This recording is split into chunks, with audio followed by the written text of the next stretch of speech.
Joining me now to break it down is General Counsel for the National Center for Public Policy Research and their director of the center's Free Enterprise Project, Justin Danhof. Justin, welcome back. Hey, Sarah. It's always nice to talk with you. Now, you are also the father of a newborn, if I understand correctly. Is that right? Yep, born on the 16th. She's a bundle of joy. Well, so you get a newborn and a pandemic in the same first quarter, don't you? All right. So speaking of quarters, we need to talk about investment strategies in corporations. Listen, you've written well and extensively about the fact that American corporations have a decidedly left-wing bias, whether it's Disney or Starbucks or Google or Apple. The list goes on and on and on. And you have filed shareholder proxies so that you can stand up in these meetings and you can call the bias out when you see it. And in fact, introduce alternative resolutions. You have done this essentially by yourself for a long period of time, but blessed be, there are finally people who are beginning to pay attention. So let's talk a little bit about your new Investor Value Voter Guide. What is it and what does it help us do? Sure. So everybody knows intuitively that 2020 is an election year. We know what happens in November, even in off years, how to get to the polls, the value of our vote and what that means. But many Americans skip tens of thousands of potential votes every year. And those are votes that happen on corporate proxy statements. There are votes for the directors, there are votes for the auditors, and then there are shareholder resolutions. So for the very first time this year, we published a voter guide. Come to nationalcenter.org, pick up the guide, take a look at it. This guide is intended for conservative and religious-minded investors on how to vote your values. So what we did through a tremendous amount of research, by the way, Sarah, is we scoured the proxy ballots at many of the largest corporations in the United States of America.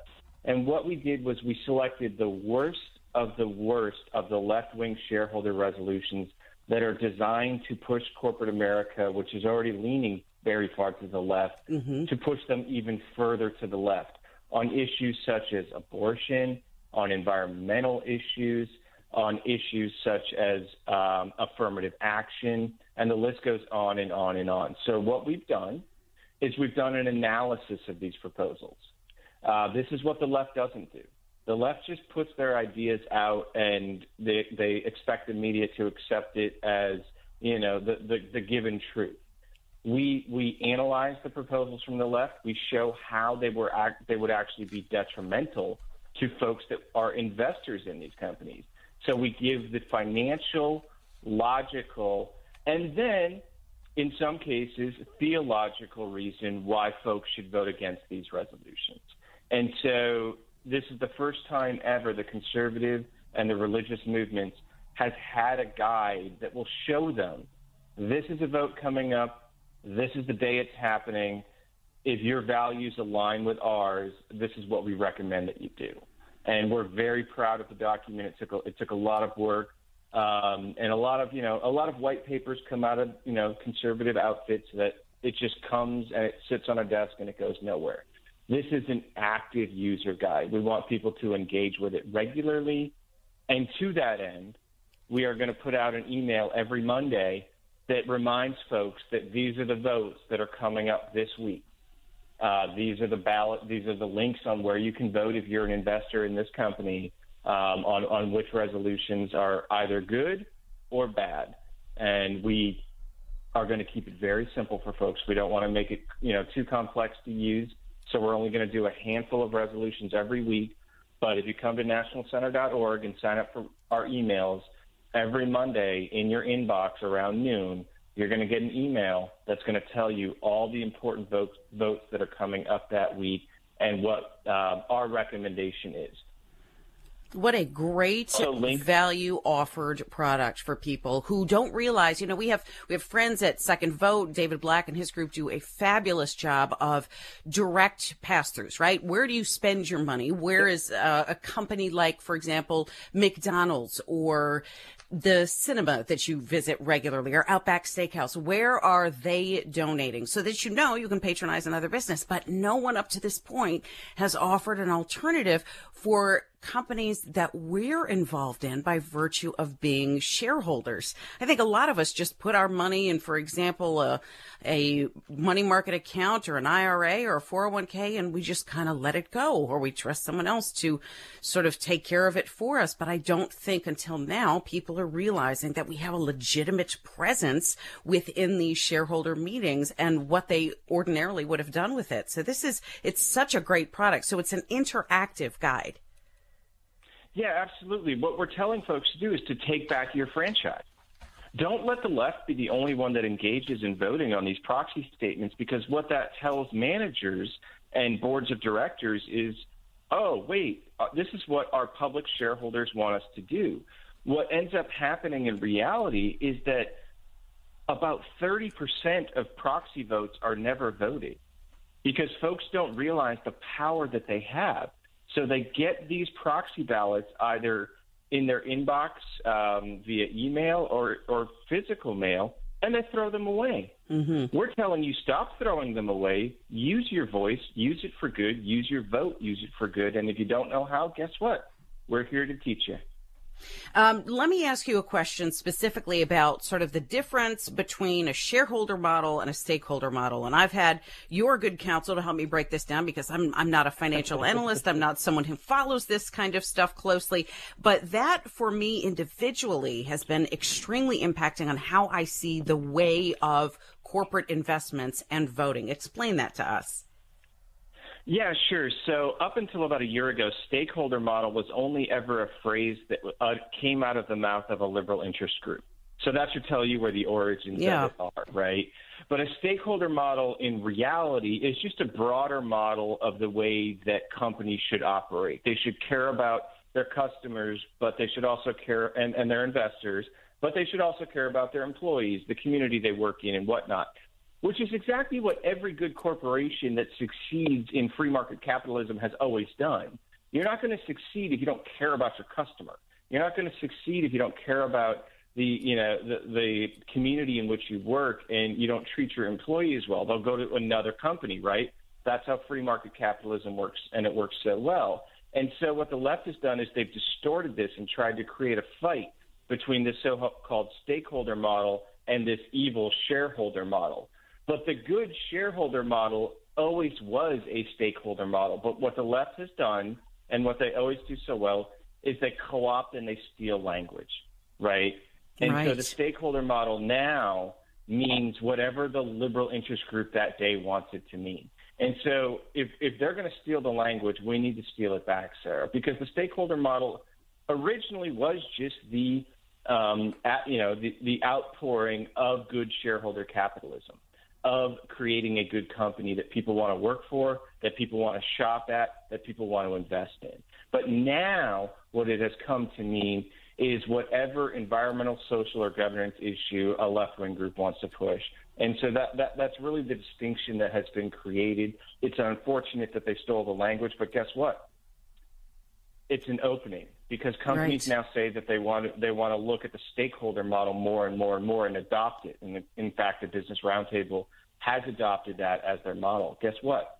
Conservatives should be stakeholders. Christian investors and consumers should be stakeholders. Yes. Take back the language. Don't let the left win the language. Oh, you make such a great point about really the ownership of language being so key to fundamentally changing the debate. An organization we know full well, the Southern Poverty Law Center, has taken a word like hate and has turned it into a type of blacklist for the new age. You know, abortion to me seems like this is a particular sweetheart issue for American corporations and investors. Am I correct in that assessment? Oh, absolutely, and it's growing.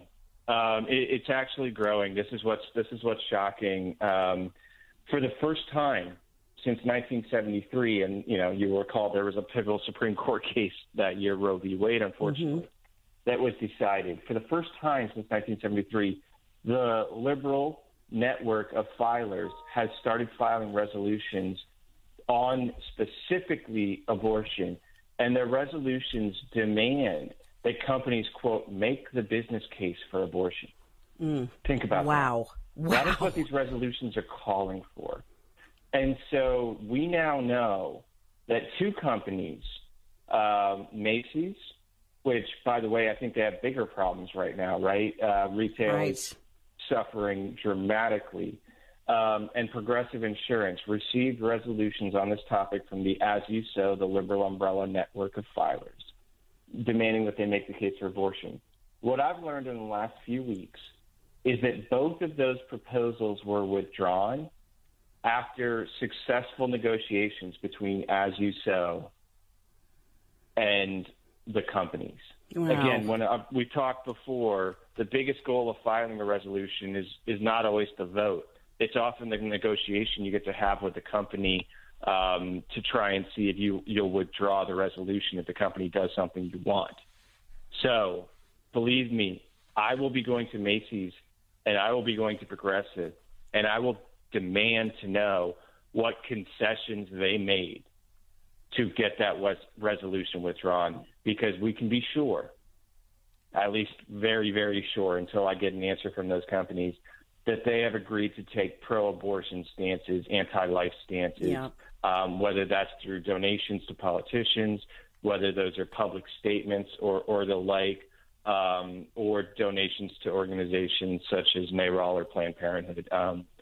So, look, that's why this is so important. Yes, that's absolutely. why we need to know what resolutions are coming up at what companies, because how did they win this battle in that little slice of the world? It was through their engagement. Yes, absolutely. We have some great pro-life organizations, you guys as well, at FRC, and Susan B. Anthony's list, so many others. We've got to engage these companies the same way these other activists are, or else guess what? They're going to get more concessions to their demands. Yeah, absolutely. Now, I want to switch gears just slightly, and I want to ask you specifically about a letter in which our organization was a signatory as well. But about 2 weeks ago, a letter went out to Larry Fink, who is the CEO at BlackRock. Tell the people who are listening who this individual is and why we need to be concerned with what he is capable of doing. Okay, so if you're a listener and you don't know Larry Fink, you've got to go to larryfink.org. That's the first thing I'm going to say. That's the very first thing. Go to larryfink.org. You're going to learn a lot about him. He is the CEO of BlackRock. BlackRock is the largest single asset manager in the world. Okay. We don't have the current numbers now because the crisis has made everything crazy, but pre-crisis, they had $7.4 trillion with a T assets under management. Okay. And they're the biggest player on Wall Street, you put it that way. And so what they do is they're an asset manager, but they're an investor, right? So they are one of the largest investors in lots of major American corporations that you would know about. Right. And so in January this year, what Larry Fink did was pretty startling, and it comes actually on the heels of what we talked about with the Business Roundtable last year. And he basically said that BlackRock is going to start transitioning to more of a stakeholder model rather than a shareholder model. Okay, what we just talked about. We know what that problem is. Yes, we do. But furthermore, he took another step. And he said these left-wing ESG, he didn't call them left-wing, of course, but we know them as left-wing, that BlackRock is going to use their huge portfolio and their investments to start voting their proxy ballots in favor of these far left environment, social, and governance, ESG, shareholder resolutions. Oh, wow. So this is what we did as a coalition, and I'm so glad you guys signed onto this letter, is we sent a letter to Mr. Fink, and we said, we're the ones that are going to stand up and say no.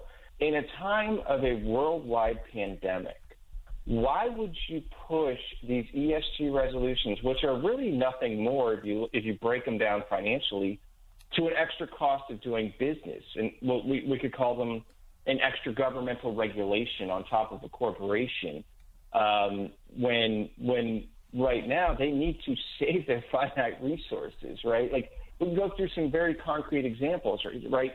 Should Marriott take an environmental shareholder resolution that demands that, 70% of their hotels have solar panels right now. Right. And spend all that money, or like all of their corporate employees that are furloughed and their like local level employees that are fired at the moment, should they work to keep them on their health insurance? Oh, Justin, I wish we had more time, but for those of you listening, nationalcenter.org for their investment voter guide, and go to larryfink.org for more information about BlackRock.